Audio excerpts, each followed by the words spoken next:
Om Sai Ram, Chapter 46. Shri Sai Nathai Namaha. Baba's Gaya Trip. Story of Goats.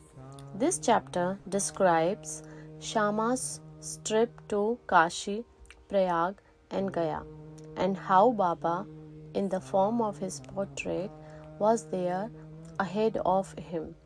It also describes Baba's reminiscences of the past birth of two goats. Preliminary. Blessed, O Sai, are your feet, blessed is your remembrance, and blessed is your darshana, which frees us from the bond of karma. Though your form is invisible to us now, still, if the devotees believe in you, they get living experiences from you. By an invisible and subtle thread, you draw your devotees from far and near to your feet and embrace them like a kind and loving mother. The devotees do not know where you are, but you so skillfully pull the wires that they ultimately realize that you are at their back to help and support them. The intelligent, wise, and learned folk fall into the pit of the sansar on account of their egoism.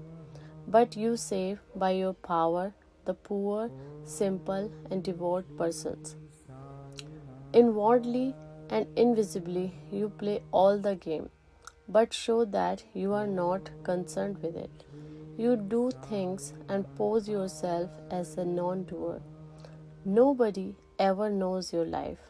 The best course, therefore, for us is to surrender our body, speech, and mind to your feet, and always chant your name for destroying our sins. You fulfill the wishes of the devotees, and to those who are without any desire, you give bliss supreme. Chanting your sweet name is the easiest sadhan for devotees. By this sadhan, our sins, rajas, and tamas qualities will vanish, and sattva qualities and righteousness will gain predominance, and along with this, discrimination, dispassion, and knowledge will follow. Then we shall abide in ourself and our Guru, who are one and the same. This is what is called complete surrender to the Guru. The only sure sign of this is that our mind gets calm and peaceful. The greatness of the surrender, devotion, and knowledge is unique. For peace, non-attachment, fame, and salvation, etc., come in its train. If Baba accepts a devotee, he follows him and stands by him day and night, at his home or abroad. Let the devotee go anywhere he likes, Baba is there. Ahead of him, in some form, in an inconceivable manner. The following story illustrates this.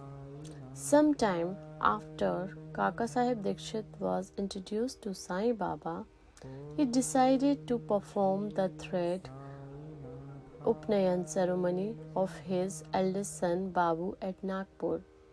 At about the same time, the Nana Sahib Chandurkar decided to perform the marriage ceremony of his eldest son at Gwalior. Both Dikshit and Chandurkar came to Shirdi and lovingly invited Baba for these functions. Baba asked them to take Shama as his representative. When he was pressed to come in person, Baba told them to take Shama with them, and that after doing Banaras and Prayag, he would be ahead of Sama. Now mark these words, for they show Baba's all-pervasiveness. Taking the permission of Baba, Shama decided to go to Nagpur and Gwalior for these functions and ceremonies, thence to Kashi, Prayag, and Gaya.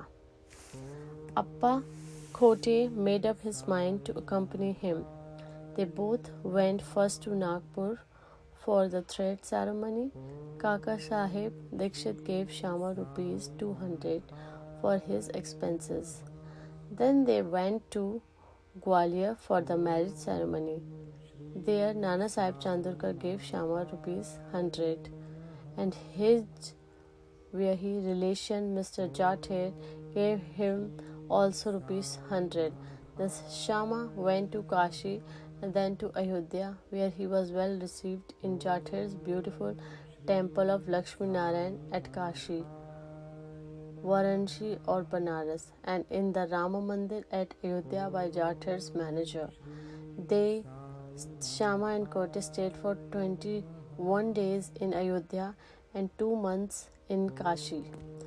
Then they left for Gaya. In the train, they felt a little uneasy on hearing that plague was prevailing in Gaya. At night, they alighted at Gaya station and stayed in the Dharamshala. In the morning, the Gayawala, the priest who arranges and provides for the lodging and boarding of the pilgrims, came there and aid. The pilgrims have already started. You better make haste. Shama casually asked him whether there was plague in Gaya. No, said the Gayawala. Please come without any fear or anxiety and see yourself. Then they went with him and stayed in this house, which was a big and commodious vada.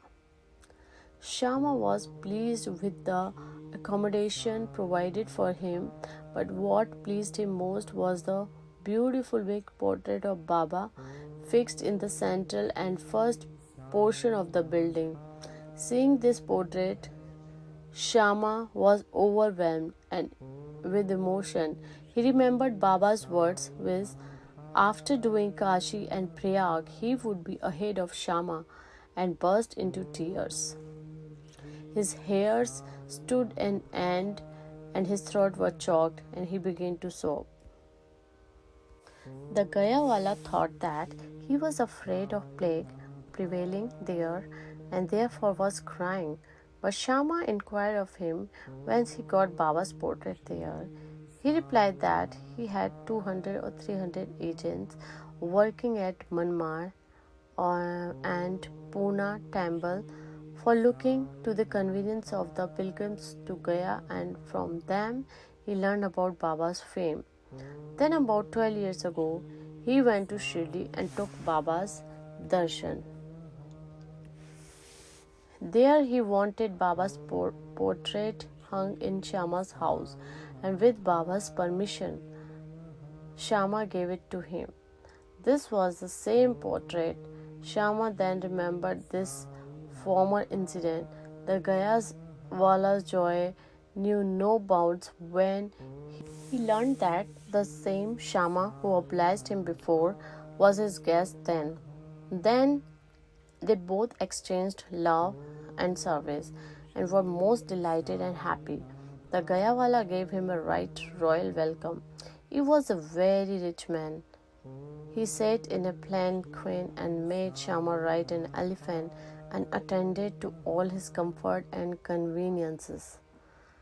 The moral of the story is this, that Baba's words came out true to the letter and unbounded he was his love towards the devotees. But leave this aside, he also loved all creatures equally, for he felt that he was one with them. The following story will illustrate this. 2 goats. Baba was once returning from Landi when he saw a flock of goats. 2 of them attracted his attention. He went to them, caressed and fondled them, and bought them rupees 32. The devotees were surprised at this conduct of Baba. They thought that Baba was duped in this bargain, as the goats would fetch rupees 2 each, at the most rupees 3 or 4 each, that is rupees 8 for both.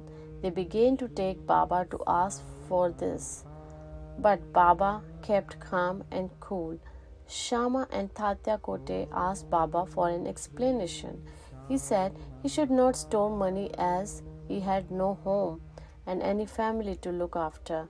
He asked them to purchase at his cost 4 seers of dal and feed the goats. After this was done, Baba returned the goats to the owner of the flock and gave out of the following reminiscences and story of the goats. Oh Shama and Tatya, you think that I have been deceived in this bargain? No, listen to their story. In their former birth, they were human beings and had the good fortune to me by my companions and sit by my side. They were uterine brothers, loving each other, others at first, but later on they became enemies.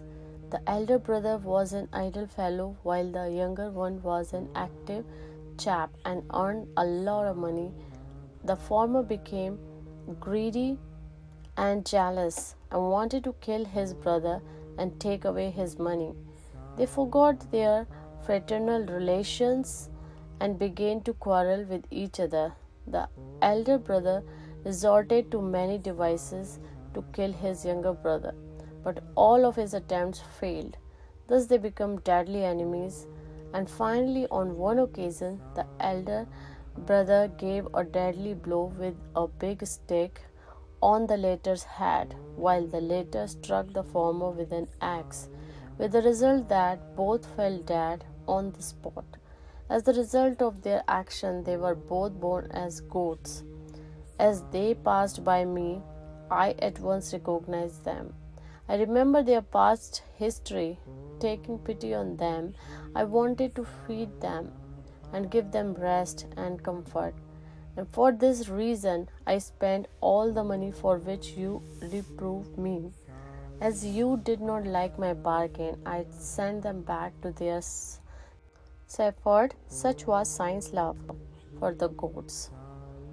Om Namo Shri Sai Nathai Namaha. End of chapter 46. Bow to Shri Sai. Peace be to all. Om Sai Ram.